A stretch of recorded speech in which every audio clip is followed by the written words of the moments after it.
2025 का साल आ चुका है। यह साल केवल एक नया वर्ष नहीं बल्कि नीम करौली बाबा के भक्तों के लिए एक नई शुरुआत है। बाबा जी जिन्होंने हमेशा प्रेम, सेवा और भक्ति की राह दिखाई, आज भी हमारे जीवन का मार्गदर्शन कर रहे हैं। लेकिन सवाल यह है, क्या हम बाबा जी की शिक्षाओं का सही अर्थ समझ पाए हैं? क्या हम उनके संदेश को अपने जीवन में उतार पाए हैं? इस वीडियो में हम बात करेंगे उन तरीकों की जिनसे बाबा जी के भक्त 2025 में उनके आदर्शों को जी सकते हैं और दुनिया को एक बेहतर स्थान बना सकते हैं। बाबा जी ने हमेशा कहा, भक्ति केवल पूजा पाठ नहीं, यह सेवा का मार्ग है। 2025 में हमें यह समझना होगा कि भक्ति का मतलब केवल मंदिर जाना या चमत्कारों की प्रतीक्षा करना नहीं है। प्रेम, हर इंसान से बिना किसी भेदभाव के प्रेम करना। सेवा, जरूरतमंदों की सेवा करना, चाहे वह भोजन हो, शिक्षा हो या किसी की समस्या सुनना। विश्वास, अपने जीवन की कठिन परिस्थितियों में बाबा जी पर अटूट विश्वास रखना। अगर हर भक्त इन 3 गुणों को अपनाए तो न केवल उनका जीवन बदलेगा बल्कि समाज में भी सकारात्मकता आएगी। शिक्षा, आज भी भारत में कई बच्चे शिक्षा से वंचित हैं।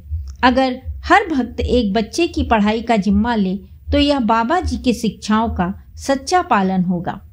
पर्यावरण संरक्षण, बाबा जी ने प्रकृति से प्रेम करना सिखाया। पेड़ लगाना, पानी बचाना और स्वच्छता अभियान चलाना, यह सब उनकी सेवा का ही हिस्सा है। मानसिक स्वास्थ्य, आज के दौर में लोग मानसिक तनाव से जूझ रहे हैं। बाबा जी के भक्त ध्यान और सत्संग के माध्यम से लोगों को शांति प्रदान कर सकते हैं। भोजन सेवा, 2025 में हर भक्त कम से कम 10 भूखे लोगों को भोजन कराने का प्रण ले। यह बाबा जी के सेवा परमो धर्म को जीने का सबसे बड़ा तरीका होगा। 2025 में जब लोग अधिक विभाजन और द्वेष का सामना कर रहे हैं, तब बाबा जी के भक्तों का कर्तव्य है कि वे समाज में प्रेम और सहनशीलता का संदेश फैलाएं। किसी भी धर्म, जाति या वर्ग के व्यक्ति से भेदभाव ना करें।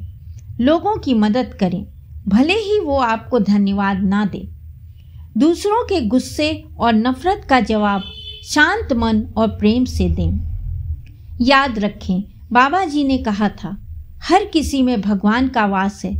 अगर आप दूसरों की सेवा कर रहे हैं तो आप ईश्वर की सेवा कर रहे हैं।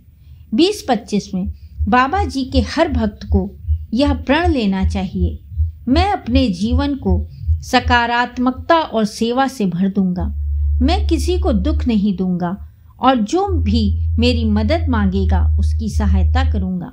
मैं बाबा जी के नाम पर समाज में प्रेम, भाईचारा और एकता का संदेश फैलाऊंगा।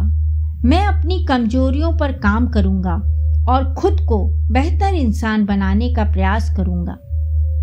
यह प्रण सिर्फ हमारे जीवन को नहीं बल्कि आने वाली पीढ़ियों को भी बेहतर बनाएगा। 2025 में बाबा जी के भक्तों को यह समझना होगा कि वे सिर्फ एक समुदाय नहीं बल्कि एक बदलाव की शक्ति है। बाबा जी की शिक्षाओं को अपने जीवन में उतार कर हम समाज में एक सकारात्मक प्रभाव डाल सकते हैं। बाबा जी ने हमें प्रेम, सेवा और विश्वास का जो रास्ता दिखाया है, अगर हम उस पर चलें तो 2025 न केवल हमारे लिए बल्कि पूरी दुनिया के लिए एक चमत्कारी साल साबित होगा। तो आइए इस नए साल में बाबा जी के भक्तों के रूप में एक नई शुरुआत करें। अगर आपको यह वीडियो पसंद आए तो हमारे चैनल नीम करौली बाबा के भक्त को सब्सक्राइब करें और अपने दोस्तों के साथ शेयर करें। ऐसी ही और प्रेरणादायक कहानियों के लिए जुड़े रहें। धन्यवाद।